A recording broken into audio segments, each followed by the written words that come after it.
Hello and welcome to the Pain-Free Living Podcast. My name's Bob Allen and my aim is to help you to live pain-free. Let's begin. Hello and welcome to the Pain-Free Living Podcast with me, Bob Allen, and me, Louise Gordon. I am an osteopath and have been since 2011. And Louise? I am a change consultant and coach, so I work with people and businesses to navigate change. So our role and our job is to help you to understand if you're in pain, why you're in pain, and if you're not in pain, how to prevent it. Today, we are talking about non-exercise activity thermogenesis, which I have to say, given that I'm here to ask the questions, I didn't know anything about before you introduced me to this term. Okay, so non-exercise activity thermogenesis, or NEAT, because it's a lot less of a mouthful, is all about the benefits of not exercising. And fits in nicely with your mantra, which you often say around movement is medicine. Movement is medicine. So where do you want to begin with this one, Louise? Where should we start?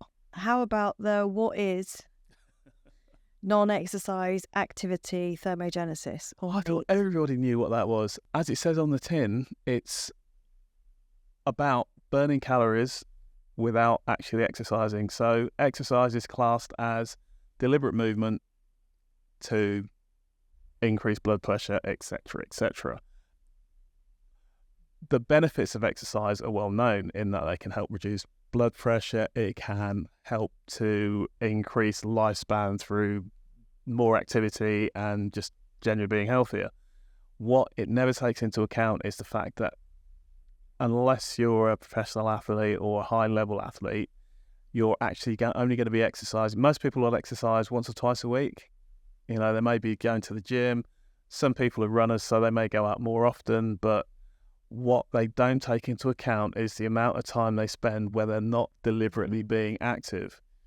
So I only came across this term a couple of months ago, and I did a little bit of digging, and it's quite interesting that you can derive as much benefit from not deliberately exercising as you can from officially exercising. So yeah, it's a really interesting concept. Mm. And so I guess then, in terms of you with your osteopathy hat on, what benefits are there of NEAT for individuals, as in terms of when you see somebody? Is this something that you're talking with them about, given that you've only discovered it a few months ago? Oh, it's not something I talk about, but it's a principle that I apply. Okay. Because people really don't care what what it's called. Yeah, exactly. Non-exercise activity thermogenesis. Yeah. They don't care what it's called, as long as I can bring that into my practice and what I do. So, as I was saying, you've got, the World Health Organization recommends that you do 150 minutes of moderate exercise or 75 minutes of vigorous activity every week, plus 2 strength sessions, etc., etc. A lot of people are going to find that way too demanding. If you're in your 60s, you haven't exercised ever, and you want to be more active, it can take a while to build up to that 150 minutes of moderate exercise. So what everyone can do is they can be more active. Now, that sums up exactly what NEAT is. It's increasing activity without necessarily exercising, for want of a better word.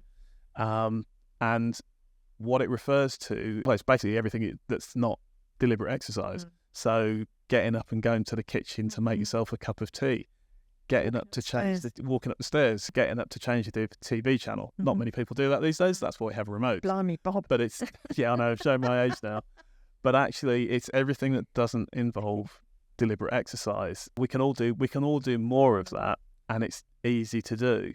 So, for me, it's about increasing activity, because, like you said, one of my mantras is movement is medicine. So the more we move, the better our health becomes. So I would use NEAT where I have clients who aren't used to exercising, but I know that moving more will help to increase the rate that they recover at. So that's what I do. There was an interesting bit of research that I found while I was doing some research on this, and it said that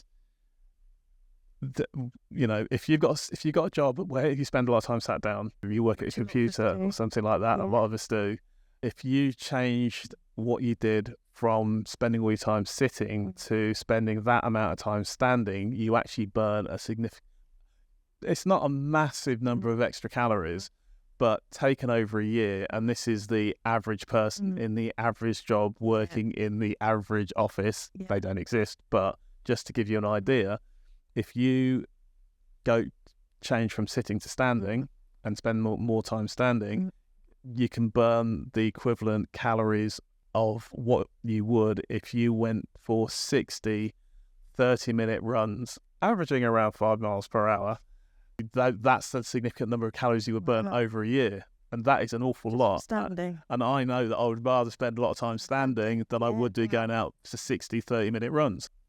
Okay, I think the numbers are a little bit dubious, but the fact is you can burn a significant number of calories just by moving more. And if you think about it, how many people do you see that are overweight that are fidgets? Just move around. The more you move, the more calories you burn. And it's not just the fact that you're burning more calories, but it also means that you are effectively moving more without actually having to do this thing we call exercise. You also talk about the perception that fitness and exercise is very much linked to the fitness industry. This perception of you've got to go to the gym and you've got to train really hard and, six pack, all that kind of stuff. But actually, and particularly for people that might have limited mobility, whatever, or are in sedentary roles, jobs, there's things that we can be doing in our own homes without feeling that actually, we might not even have associated it as exercise. Yeah, exactly that. I mean, the fitness industry is geared up towards six-pack, buns of steel, massive biceps, all of those kinds of things.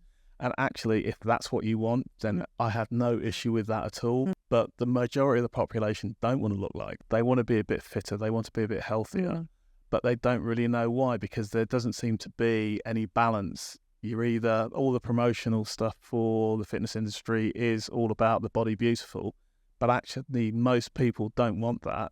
Most people will never achieve it. So if they are drawn in by that sort of promotion, then they're setting themselves up to fail. I mean, how many people do you know that have taken out a gym membership, survived, gone regularly, particularly New Year's? That's always a good time for the fitness industry, New Year's Day. Go to the gym. They don't get trained. They don't get given a program. They don't really know what to do in a gym. So eventually it falls by the wayside and they just stop. Now, if we can get the message across that you don't have to do that, you can go for a walk around the house to start with, make that a habit, be consistent. When you can walk around the house and go up and down the stairs without getting out of breath, then you can take that a little bit further and a little bit further. Just by being more active, it can make a difference to your health. You're never going to run a marathon, but then how many people do that? So being more active will benefit your health in lots of ways. So is NEAT generally safe for everyone? Are there any considerations? To be honest, if you just go by a video you've seen on YouTube, I wouldn't recommend that. But if you talk to someone like myself, or you talk to a physical therapist who has an understanding of how the body moves and how it works, then yeah, it's safe for everyone. I worked in an old people's home and I ran an exercise class there, and the oldest person in the class was 99. I worked with a lady who was pretty much bedbound, but there are still things that she could do because she could move. She was paralysed down one side, but you can still exercise and you can still move. And I haven't met anyone yet that I couldn't get to exercise, put it that way. Great. Well, I guess the takeaway for that is that everyone can be more active. Yep. There's always a room to be more active, and going back to your mantra, movement is medicine. Yeah, that sums it up pretty well. Cool. thank you, Bob, for taking us through that one. That's okay, no problem at all. So if you found that interesting and you want to find out a bit more about NEAT, got any questions, then please get in touch by the usual socials, and yeah, I'll do my best to answer those questions.